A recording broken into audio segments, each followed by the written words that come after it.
नमस्कार दोस्तों, चलिए आपको फिर एक नई कहानी से रूबरू करवाते हैं। सभी को नमस्कार दोस्तों, मैं आपसे अपनी कहानी दिल से साझा करना चाहता हूँ, क्योंकि मुझे यकीन है कि आप में से कई लोग इसमें खुद को पहचान पाएंगे।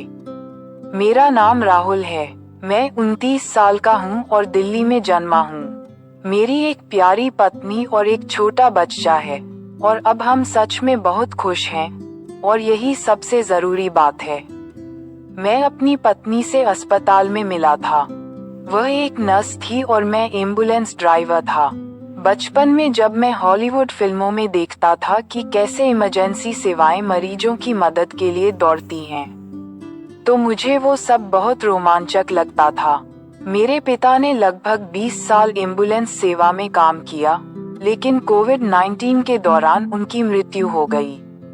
उनके अंतिम संस्कार के दौरान मैंने फैसला किया कि मुझे भी मेडिकल फील्ड में काम करना चाहिए ताकि लोगों की मदद कर सकूं। यही सोचकर मैंने इस रास्ते को चुना, लेकिन यह नौकरी बहुत तनावपूर्ण और चुनौतीपूर्ण थी। एम्बुलेंस ड्राइवर बनना बहुत बड़ी जिम्मेदारी होती है। लोगों की जिंदगियां आपके हाथ में होती हैं। कई बार मैं बहुत नर्वस हो जाता था, ये सोचकर कि मेरी जरा सी देरी किसी की जान ले सकती है। लेकिन लगभग 1 महीने पहले मेरे साथ एक भयानक घटना घटी। हमें एक गंभीर एक्सीडेंट का कॉल आया। मैं तुरंत घटनास्थल के लिए निकला।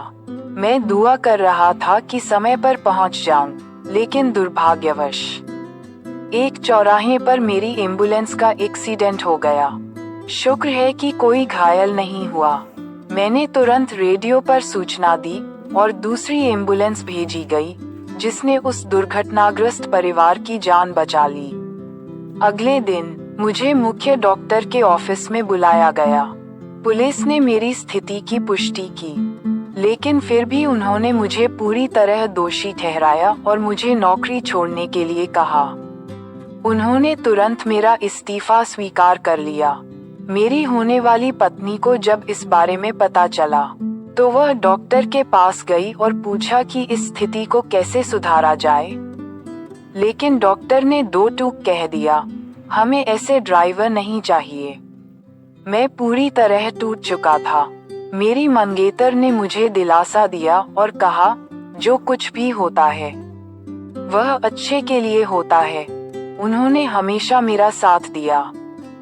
लेकिन फिर भी मैं बेहद निराश था। मैंने फिर एक नई नौकरी की तलाश शुरू की और टैक्सी ड्राइवर बन गया। चूंकि मुझे शहर की सभी सड़कों की अच्छी जानकारी थी, इसलिए जल्दी ही ढल गया। मैंने नए दोस्त बनाए, जिनमें से एक था विक्रम। हम दोनों अच्छे दोस्त बन गए। मैं उसे नए रास्तों के बारे में बताता था और उसकी मदद करता था। लेकिन फिर भी मेरे दिल से वह घटना नहीं मिट रही थी। एक दिन विक्रम ने मुझसे पूछा, क्या बात है, तू हमेशा खोया खोया सा रहता है। मैंने उसे पूरी कहानी सुनाई। उसने बड़े ध्यान से सुना और फिर कहा, चल आज तुझे बाहर ले चलता हूँ, थोड़ा रिलैक्स कर। हम एक कैफे गए और बहुत सारी बातें की।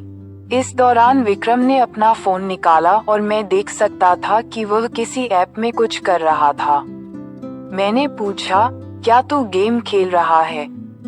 विक्रम हंसा और बोला, नहीं दोस्त, मैं तुझे कुछ खास दिखाने वाला हूँ। मैं थोड़ा संदेह में था, लेकिन विक्रम ने बताया कि इस ऐप में लोग अच्छा पैसा कमा सकते हैं। उन्होंने अपनी जीत की हिस्ट्री और बैलेंस दिखाया। मैं चौंक गया और मैंने भी वह ऐप डाउनलोड कर लिया।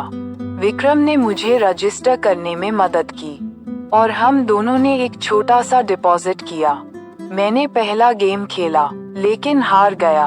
विक्रम ने कहा, कोई बात नहीं, धैर्य रख, कल फिर कोशिश करना, अलग अलग गेम और स्ट्रेटजी अपनाना।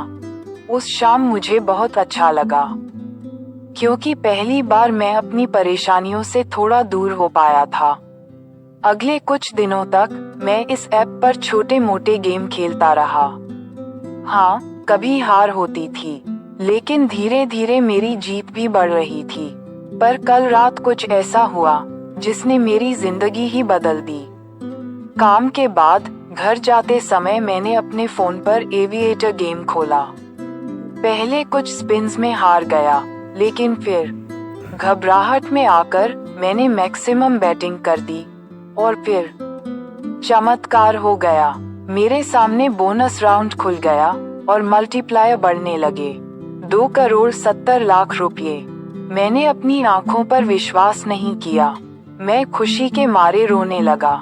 मैं तुरंत एक फूलों का गुलदस्ता खरीदा और अपनी पत्नी के पास गया। आज का दिन मेरे लिए सबसे खास था। इस सब के लिए मैं विक्रम का शुक्रगुजार हूँ। अगर आप भी किसी मुश्किल दौर से गुजर रहे हैं तो घबराएं मत। जीवन कभी भी एक नया मोड़ ले सकता है। आप सभी को ढेर सारी खुशियाँ और सफलता की शुभकामनाएं।